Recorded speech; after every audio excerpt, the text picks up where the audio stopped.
Assalamualaikum warahmatullahi wabarakatuh. Saya Angelita Aprilia dari kelas ahli jenjang D4 Mekanika Rekayasa Konstruksi jurusan Teknik Sipil. Baiklah, saya akan mempresentasikan tugas pengadaan barang atau jasa dan strategi tender yang diampu oleh Bapak Dharma Hendra STMT, yang mana tugasnya itu hal penting apa saja yang terdapat di dalam Peraturan Presiden Nomor 12 Tahun 2021 mengenai pengadaan barang atau jasa pemerintah. Sebelumnya kita pasti ingin tahu apa sih yang menyebabkan lahirnya peraturan presiden ini. Jadi lahirnya peraturan presiden atau Perpres nomor 12 tahun 2021 ini merupakan perubahan atas peraturan presiden nomor 16 tahun 2018 tentang pengadaan barang atau jasa pemerintah. Perubahan Perpres ini dilakukan guna melakukan beberapa penyesuaian terkait dengan pengaturan penggunaan produk usaha mikro, kecil, dan menengah atau dikenal dengan UMKM, dan pengaturan pengadaan jasa konstruksi. Pengadaan barang atau jasa kini bertransformasi menjadi salah satu penggerak roda perekonomian, khususnya dengan terbitnya Perpres nomor 12 tahun 2021 yang memudahkan bagi para pelaku usaha mikro, kecil, dan menengah atau UMKM untuk mengikuti tender pengadaan barang atau jasa ini. Perpres nomor 12 tahun 2021 mulai berlaku sejak tanggal 2 Februari 2021, di mana Presiden Joko Widodo telah menandatanganinya.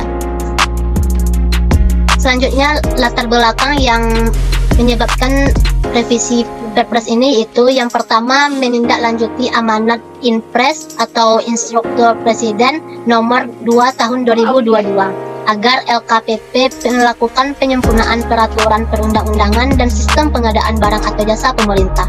Yang kedua yaitu untuk memperluas ruang lingkup Perpres pengadaan barang atau jasa pemerintah untuk institusi lainnya yang menggunakan anggaran pendapatan belanja negara atau anggaran pendapatan dan belanja daerah atau anggaran pendapatan dan belanja desa. Yang ketiga yaitu afirmasi kebijakan program peningkatan penggunaan produk dalam negeri atau dikenal dengan P3DN, yaitu melalui pengoptimalan belanja produk dalam negeri. Yang keempat itu penguatan penggunaan e-katalog untuk mendorong pencatatan transaksi pengadaan dan penerapan kebijakan penggunaan PDN dan UMK. Yang kelima yaitu untuk mempercepat proses dalam pengadaan barang atau jasa pemerintah, dan yang keenam itu untuk mengakomodasi inovasi dalam pengadaan barang dan jasa pemerintah. Selanjutnya ada beberapa perubahan yang diatur dalam Perpres nomor 12 tahun 2021 ini, itu yang pertama pada proses pemaketan yaitu terdapat pada pasal 65, yaitu mengatur mengenai kementerian, lembaga, dan pemerintah daerah yang wajib mengalokasikan anggaran minimal 40% untuk usaha kecil dan koperasi dari total anggaran belanja barang atau jasa. Yang kedua, penggunaan PDN yang terdapat pada pasal 66, yaitu mengatur mengenai kewajiban penggunaan produk dalam negeri yang dilakukan apabila terdapat produk dalam negeri yang memiliki penjumlahan nilai tingkat komponen dalam negeri atau TKDN ditambah nilai bobot manfaat perusahaan atau BMP paling sedikit yaitu 40%. Yang ketiga, pemberlakuan preferensi harga termasuk jasa konsultansi, di mana preferensi harga diberlakukan untuk barang, kemudian untuk pekerjaan konstruksi, selanjutnya untuk jasa konsultasi dan jasa lainnya.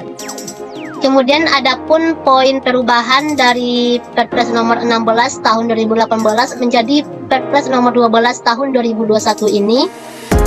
Yang pertama yaitu ada perubahan tujuan pengadaan, kemudian ada perubahan pelaku pengadaan, yang ketiga ada perubahan persiapan pengadaan, yang keempat pemilihan penyedia, yang kelima pengecualian, yang keenam yaitu UMK, koperasi dan produk dalam negeri, kemudian yang ketujuh ada perubahan sumber daya manusia dan kelembagaan, yang kedelapan sanksi dan pelayanan hukum, dan yang kesembilan yaitu ketentuan peralihan.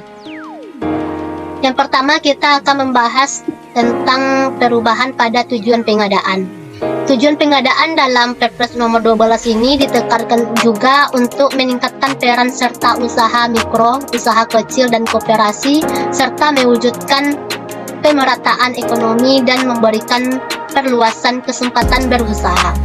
Yang kedua yaitu perubahan pelaku pengadaan, di mana pada Perpres nomor 12 ini PJ atau PPHP atau dikenal juga dengan penjabat penerima hasil pekerjaan dihapus, sehingga semua pasal yang mengatur penetapan tugas dan kewenangan PJ atau PPHP dengan sendirinya dihapus.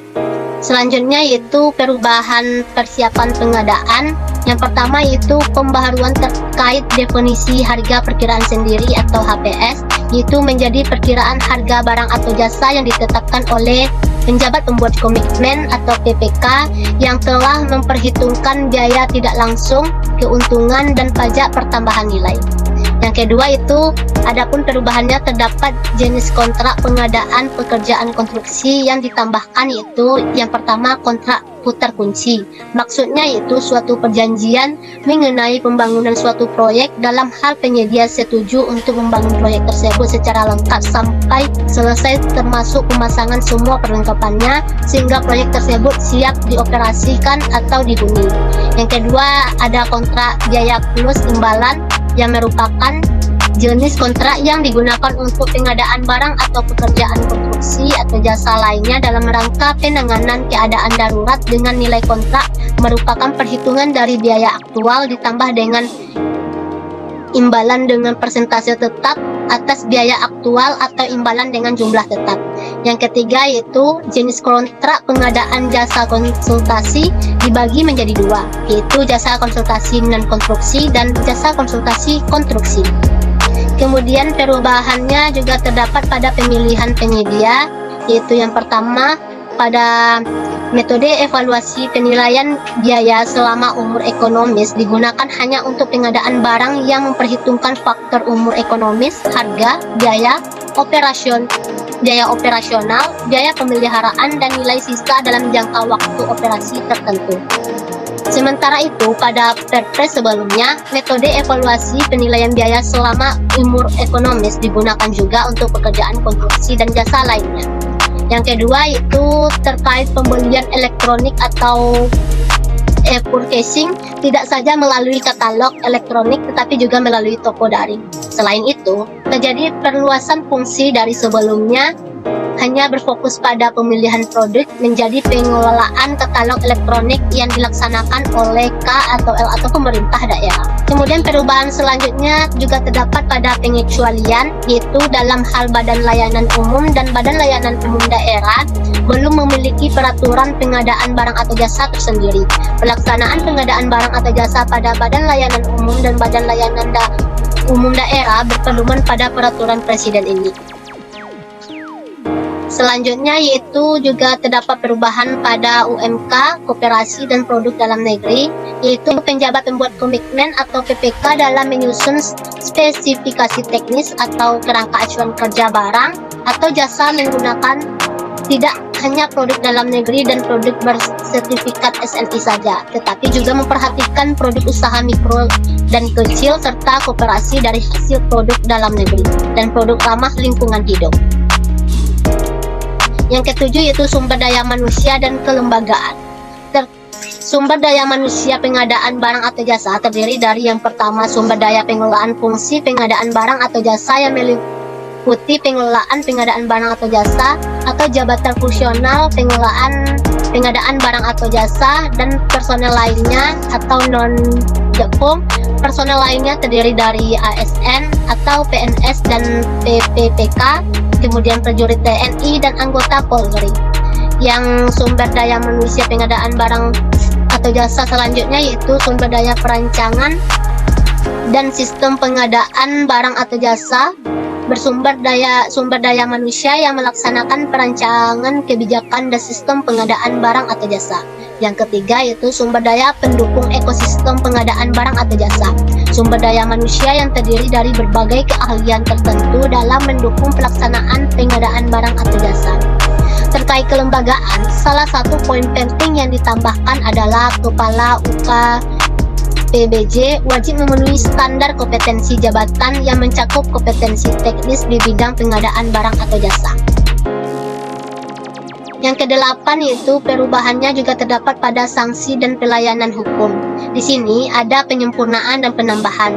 Yang pertama, penyempurnaannya itu terdapat pada penjelasan mengenai sanksi, yaitu dalam hal pemenang pemilihan mengundurkan diri dengan alasan yang tidak dapat diterima sebelum pendandangan kontrak, pemenang pemilihan dikenai sanksi administratif.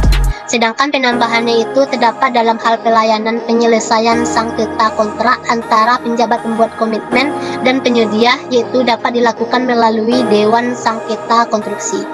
Yang selanjutnya yaitu perubahan terdapat pada ketentuan peralihan, yaitu pada saat peraturan presiden ini mulai berlaku, kewajiban memiliki sertifikat kompetensi untuk personel lainnya dilaksanakan paling lambat pada 31 Desember 2023 ini. Baiklah, itulah sedikit penjelasan saya mengenai hal penting yang terdapat dalam Perpres nomor 12 tahun 2021 mengenai pengadaan barang atau jasa pemerintah. Saya mohon maaf kalau ada salah kata. Semoga ilmu yang saya sampaikan bermanfaat. Assalamualaikum warahmatullahi wabarakatuh.